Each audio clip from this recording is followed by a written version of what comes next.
Today I'm going to tell you about my ancient Egyptian project, and I'm going to show you some of the things that I've learned through this project about the geography of Egypt, the pharaohs of Egypt, the people that lived within the country of Egypt, and their religious beliefs, their gods and goddesses, and their afterlife.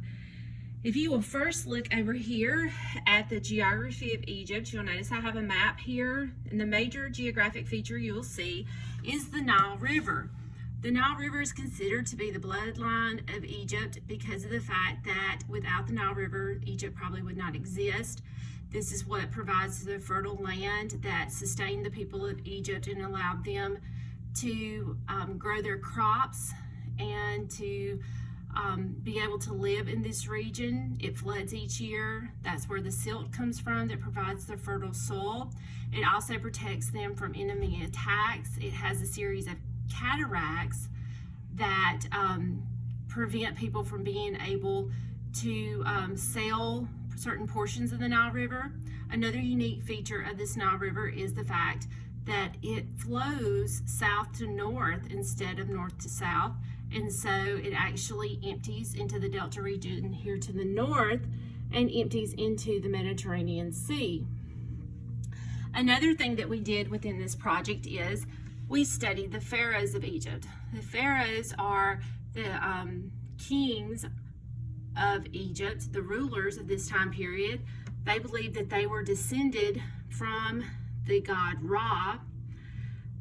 The pharaoh that I chose to be the greatest of the pharaohs was the pharaoh Akhenaten.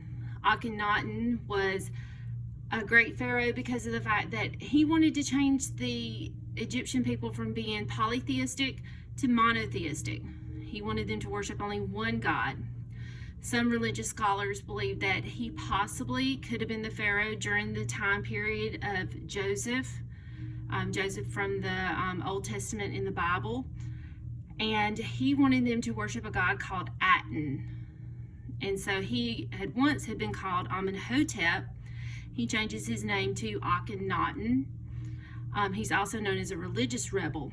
When he dies, they try to erase him from history, him and his wife Nefertiti, and his son will be King Tut, Tutankhamun, and he will reinstate polytheism in Egypt upon the death of his father Akhenaten. Now, in Egyptian everyday life, the Egyptians had a social system, social classes where, of course, the pharaoh was at the top, priests were right below them, warriors, your merchants, your working class, then down to your farmers and your slaves. In this part of my project, I wrote a journal entry, and in this, I decided that I was going to take on the persona of a servant for the pharaoh. And I wrote that I woke up to a beautiful blue sky with the sun pouring in over Thebes. It's a beautiful morning in my mud brick home. It is 7 in the morning, and the first thing I do every morning is dress in my linens and my amulet necklace. After I dress, I go and see if I can do anything for my master. I'm a servant for the pharaoh. If the pharaoh needs anything, I go and do it for him, but if not, I go and cook breakfast. After I cook breakfast for my master, I can eat my own breakfast, which usually consists of bread and fruit. After I finish my day's work, I go home and I get to do what I really enjoy and get to cook for my family and spend time with them. So it shows you a little bit about the servants, that most of their time was spent working for their master, but they did get to spend some time with their family and get to do a few things in their free time. But it also shows you about the things they wore, such as their linen clothing, and some of the things they ate, such as the bread and the fruit. The last part of my project was the tomb, and in the tomb portion I decided to do the tomb of Akhenaten's son, King Tut. King Tut only ruled for 10 short years. He became pharaoh when he was 9, and he died about the age of 19. Some say he was 11 and died at 21. There's different numbers, but either way, he just ruled about 10 short years. Now, I have his description written here, but I also made an illustration, a 3D illustration of his tomb. If you notice here, this is the antechamber room that you first walk into through the passageway. Tut's tomb was in the Valley of the Kings, and it was constructed in the side of a mountain with a long passageway, and it was hidden for many years until 1922, when it was discovered by Howard Carter. It wasn't opened until 1923.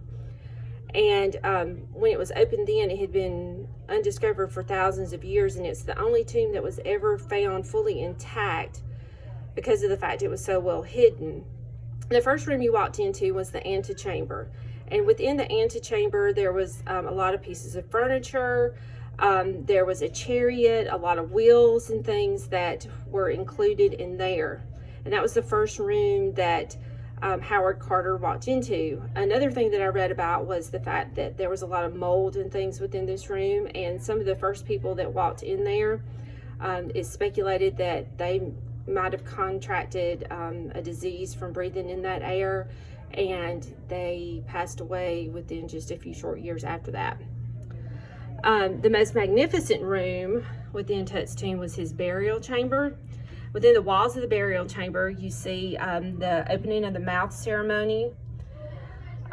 This was when the mummy of Tut was going to come alive in the afterworld after he went through the weighing of the heart ceremony with Osiris. Also, his golden funeral mask was in there, his sarcophagus, and his mummy. Two small babies were found mummified within this tomb. Hieroglyphics were found on the wall. The god Hapi was found here. Also, in the next room, we have the treasury room with many canoptic jars, and within those canoptic jars are the organs of Tut. Also, he had some replicas of boats within there, other jewels within the treasury room. All these things were things that they thought were going to be needed within the afterlife. And then another room was later discovered, and this is what they call the annex. And the annex, they believe, was just kind of a room that, because Tut died so suddenly, that everything was just kind of thrown in at the last minute. And it was just a lot of stuff that was overturned and just kind of shoved in there, almost like when my mom has company coming over at the last minute and she starts hiding things in cabinets and closets. It's kind of what they did in Tut's tomb in this annex room. But I learned a lot about the ancient Egyptians and much about how they lived and died and what they believed was going to happen to them in the afterlife during this project.